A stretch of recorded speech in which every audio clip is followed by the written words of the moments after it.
दोस्तों, कुछ लोग हैं जिनके होने से ये धरती गौरवान्वित हुई है और उनको जब जब याद करते हैं हमारा सीना फड़क फड़क जाता है, बाजू जो है ना वो धड़क धड़क जाते हैं।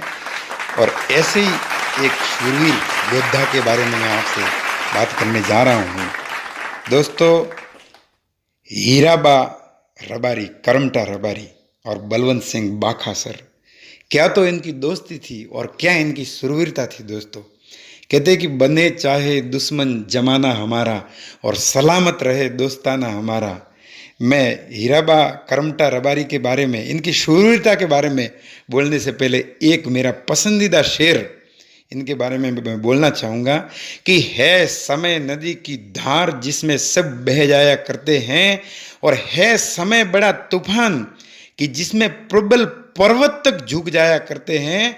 और अक्सर दुनिया के लोग दोस्तों समय में चक्कर खाया करते हैं, किंतु कुछ ऐसे होते हैं बिरले, हीराबा करमटा रबारी जैसे, जो दोस्तों इतिहास बनाया करते हैं। दोस्तों, इतिहास बनाया करते हैं।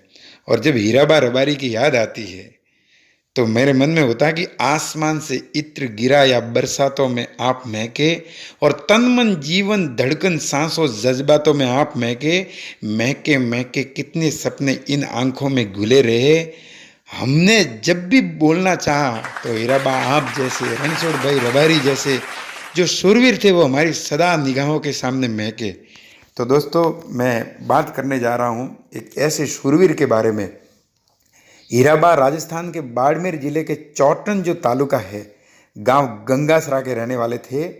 और दोस्तों, इनकी जो दातारी थी, वीरता और बहादुरी, और रिश्ता जब लोगों से किसी से रखते थे तो इतना मजबूत रखते थे कि ये जो हीराबा करमटा राय का जो कहते हैं रबारी, ये इतना बड़ा, और मालधारी कितने लोग कहते हैं कि 1500 तो भैंसें थी, और 1500 से ज़्यादा ऊंट, और 1500 से ज़्यादा गाय, और क्या पता 2000 3000 लोग थे। ऐसी कहावत है गाँव, आज भी वहाँ के लोग कहते कि इतना उनके पास में गार्डर था। तो वो इतना बड़ा मालधारी था। और इन्होंने दोस्तों, ये आप सोचिए, एक साधारण गांव का, जबकि इतने पढ़े लिखे भी, इतने क्या कुछ पढ़े लिखे भी नहीं थे, लेकिन बलवंत सिंह बाकासर जो कि वहाँ के जमींदार थे, और इनकी वीरता के कारण, हीराबा करमटा रबारी की वीरता के कारण उन्होंने अपनी शासन की फौज जो थी उसमें शामिल किया। और ईस्वी संवत 1958 में 3 गांवों के जो करमटा रबारी थे वो हीराबा से प्रभावित होकर के 3 गांवों के निवासी बलवंत सिंह बाकासर की सेना में शामिल हुए। दोस्तों, उस समय क्या होता था कि जो सिंध के लुटेरे थे, अभी भारत पाकिस्तान अभी ताज़ा बने थे तो अपनी बॉर्डर तो खुली रहती थी, तो कभी भी वहाँ से धमकते थे और लोगों को लूटते, महिलाओं को ले जाते थे, गायों को ले जाते थे। तो दोस्तों, हीराबा करमटा के मन में देश के लिए, और एक जो कहते कि महिला और गायों के लिए बहुत कुछ भावना थी। और एक बार ऐसा हुआ कि 100 से अधिक गायों को और 50 से अधिक महिला बहन बेटियों को लेकर के सिंध के लुटेरे भाग गए। तब हीराबा रबारी का खून ऐसा दोस्तों उबला, ऐसा दोस्तों उबला कि कहते हैं कि इनका सीना, छाती, आजकल तो कहते हैं कि 56 इंच का सीना, लेकिन हीराबा का सीना अगर मैं कहूँगा तो वो 100 इंच का सीना था। और बख्तर टूटने को हो गए, और बलवंत सिंह बाकासर को और चैलेंज करके उन्होंने कहा कि हम जाएंगे और पाकिस्तान में घुस के उनको मार करके वहाँ से आएंगे। और दोस्तों, ये बात सत्य साबित हुई। अपने कई साथियों के साथ में बलवंत सिंह बाकासर चौहान और हीराबा देवासी करमटा रबारी वहाँ पाकिस्तान में गए, और पाकिस्तान के अंदर घुस करके उन सिंधी मुसलमान आक्रांताओं से उन्होंने जबरदस्त युद्ध किया। घर में घुस के उनको, मैं सीना ठोक के, साठी ठोक के और ठसक और धमक के साथ मैं कहता हूं कि घर में घुस के उनको मारा, और ऐसा मारा कि वो वहां से भागने को मजबूर हो गए। और दोस्तों, एक नहीं, दो नहीं, आपको जान के हैरानी होगी कि 1971 की जंग में, जैसे रणछोड़ भाई पगी जो गुजरात के थे, मैंने मेरी स्कूल में बच्चों के सामने प्रार्थना सभा में रणछोड़ भाई की ये बोली थी इनके बारे में। तो ऐसे हीराबा रबारी, क्योंकि सेना चूंकि कम वाकिफ थी कि ये कैसा एरिया है, कहाँ पे पाकिस्तान के सैनिक असला है, माल है, बारूद है और छुपे हुए हो सकते, तो बलवंत सिंह बाकासर और हीराबा करमटा रबारी ये उस पूरे एरिया से वाकिफ थे। तो वहां सेना ने दक्ष जो प्रशिक्षित सेना थी उन्होंने उनको आगे किया और पाकिस्तान में घुस के, दोस्तों यहां मैं चाहूंगा कि आप तालियों की गड़गड़ाहट देना, एक नहीं दो नहीं, इनकी वीरता की क्या दोस्तों बात करें। 100 गांव, 100 विलेज, 100 गांवों को जीत के भारत का तिरंगा झंडा बड़ी शान से हीराबा रबारी ने अपने हाथों से लगाया। बलवंत सिंह बाकासर और हीराबा रबारी की शूरवीरता के आगे पाकिस्तान की फौज को भागना पड़ा और अपने सैनिक भी हैरत हैरत में देखते रह गए। उन हीराबा करमटा रबारी जो कि गंगासर गांव के थे, ये बाड़मेर आप जानते हैं पाकिस्तानी सीमा से सटा हुआ है। उनके वंशज बाद में तो गुजरात, बलवंत सिंह जी बाकासर के वंशज भी गुजरात चले गए और कालांतर में इनके वंशज भी गुजरात में चले गए। तत्कालीन प्रधानमंत्री, दोस्तों क्या बात बताए हीराबा करमटा देवासी के बारे में, तत्कालीन प्रधानमंत्री श्रीमती इंदिरा गांधी ने लेटर लिखा और ये लिखा, हीराबा देवासी की माँ को संबोधित करते हुए लेटर लिखा। उन्होंने कहा कि ए माँ, तूने कैसा ये इनको अपना दूध पिलाया है कि जहां अपनी प्रशिक्षित सेना भी थोड़ा संकोच कर रही थी, लेकिन पाकिस्तान में खुलेआम घुस के एक नहीं दो नहीं बल्कि 100 गांव, आप दोस्तों कल्पना कीजिए, ये कोई छोटी बात नहीं, 100 गांवों के ऊपर भारत का तिरंगा झंडा लहरा दिया।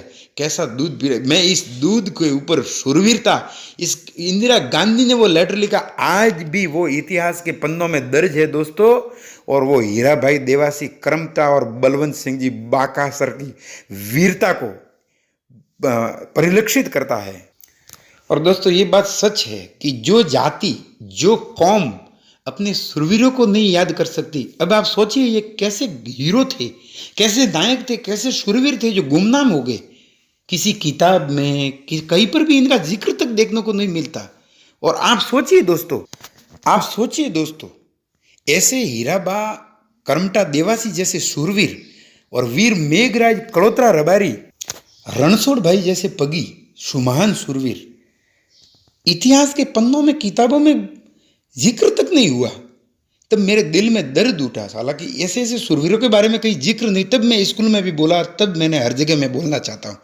और मुझे एक शायरी याद आ गई कि जो वतन पे जान देता है उन्हें हासिल नहीं होता कफन, और जो गिने जाते हैं वतन परवरिश उनके दिल में वतन दर्द नहीं होता। उनकी तुरबत पर एक भी नहीं दिया, अरे उनका जिक्र तक नहीं, जिनके खून से जला था चिरागे वतन। और ऐसे लोग हैं जिनकी मज़ारों पे मनाए जाते रोज जश्न, जो बेचा करते थे शहीदों के कफन, उनको तो इतिहास में दर्ज कर दिया। जो ऐसे शूरवीर थे उनका इतिहास में कोई जिक्र नहीं है। तो मैं चाहता हूं कि ऐसे गुमनाम योद्धा, ऐसे शूरवीर आप सबके सामने उनका इतिहास लाए, उनका इतिहास पढ़े और उन अपने बच्चों को भी। आजकल की पीढ़ी आप देखें टीवी पर ये नंगे लुच्चे डांस देख रही है, आप अपने बच्चों को ऐसे शूरवीरों के बारे में बताएं, तब जाकर के आप अपनी, हम सब की पीढ़ी और ये मुल्क और ये वतन आबाद रहेगा। उनके मन में क्या तमन्ना थी, हाँ, हीराबा करमटा देवासी क्या सोचते थे, क्या चाहते थे? उनका दिल यही तो कहता था कि मैं मर जाऊं तो सिर्फ मेरी इतनी पहचान लिख देना और मेरे खून से मेरे माथे पे मेरा जन्म स्थान गंगासर लिख देना, और कोई पूछे तुमसे जन्नत के बारे में तो एक कागज के टुकड़े पे राजस्थान और हिंदुस्तान लिख देना, राजस्थान और हिंदुस्तान लिख देना। और दोस्तों जब आप ये वीडियो सुन रहे हैं तो मैं राम गोपाल राजपुरोहित आपसे निवेदन करता हूँ कि इसको खूब आगे से आगे भेजे।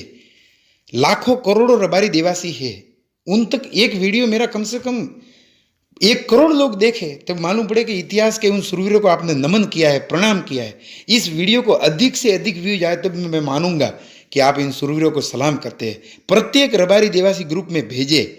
और सच तो दोस्तों ये है कि आओ झुककर करे सलाम जिनके हिस्से में ये मुकाम आता है, और खुश नसीब होते हैं हीराबा करमटा देवासी जैसे शूरवीर जिनका लहू इस देश के काम आता है, इस मुल्क के काम आता है दोस्तों। और बलवंत सिंह बाकासर और हीराबा करमटा देवासी ये जब बात करते थे तो इनके 15-15 गांवों के रबारी शामिल हो गए, हर एक जात के लोग शामिल हो गए। तो एक इनके बारे में इनकी जो दिल की अभिव्यक्ति थी, गर ऐसा होगा, हीराबा करमटा देवासी ने कहा कि गर अगर कभी ऐसा हो कि जंग का फरमान लिखा जाएगा तो मेरी जो वफा है और मेरा ईमान लिखा जाएगा इतिहास में, और जब तक रहेगी सांस मेरे जिस्म में, मेरे खून के कतरे कतरे से हिंदुस्तान लिखा जाएगा, मेरे खून के कतरे से हिंदुस्तान लिखा जाएगा। ऐसे महान सुरवीर हीराबा करमटा देवासी और बलवंत सिंह जी बाखासर को मैं रामगोपाल राजपुरोहित सत सत नमन करता हूँ। और मैं देवासी बंधुओं से निवेदन करता हूँ, हाथ जोड़ के निवेदन करता हूँ कि इस वीडियो को अधिक से अधिक भेजें। उनको ये सच्ची श्रद्धांजलि होगी, ये पुष्पांजलि होगी। और हमारे बच्चे बच्चियों हर घर में इस वीडियो को, आप इस लिंक को इस यूट्यूब पे जाके इसको बताएं कि कैसे सुरवीर हमारे पूर्वज थे। और हम अगर इनको नहीं सुनेंगे तो हमारी पीढ़ी, आप सोचिए, पूरे दिन अगर ये टीवी पे फिल्मों के यही देखती रहेगी तो टीवी को इतिहास कैसे, अब तो ये हमारे बच्चों को इतिहास कैसे याद रखेगा और कैसे हमारी सुरवीरता होगी। वो फिर वो कहते हैं कि मारो एकलो रबारी पड़े लाख ऊपर भारी। तो ऐसे रबारी थे, ऐसे योद्धा थे जो वास्तव में हजारों सैकड़ों लाखों पे भारी पड़ जाते थे। 100 गांव जीतना दोस्तों कोई खाने की बात है क्या? हाँ, बहुत बहुत धन्यवाद। और आप इस चैनल को सब्सक्राइब करें, वीडियो को आगे से आगे भेजें और हाथ जोड़ के भेजें कि सब जने इसको देखें। एक दिन में कम से कम 10,000 से ऊपर व्यूज आए इसके। बहुत बहुत धन्यवाद। जय मालधारी, जय रजपूती शान और जय वडवाला की। भगवान हम सबका भला करे, प्राणियों में सद्भावना हो। मेरा यही उद्देश्य है कि बस धर्म का प्रचार हो, सनातन धर्म की जय हो, अधर्म का नाश हो, प्राणियों में सद्भावना हो। जय हो, जय हो। सबको प्रणाम, नमस्ते।